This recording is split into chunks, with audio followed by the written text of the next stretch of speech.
Unajua hizi kazi ni za kupita. Nilikuwa najaribu leo kuangalia gazeti moja, likawa linanikumbusha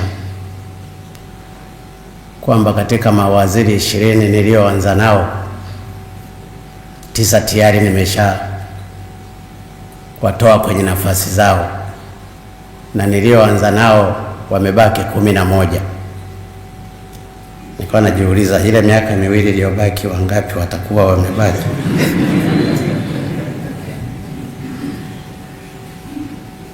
Lakini ndiyo kazi. Katika kazi yoyote ambayo mmepanga kufikia malengo fulani, huwa sio lazima wote mfike. Hata wewe mwenyewe kiongozi unaweza bado usifike huko ulikotarajia, lakini lengo lazima likamilike. Na mimi nilifikiri sisi tulipoomba ridhaa ya wananchi wetu,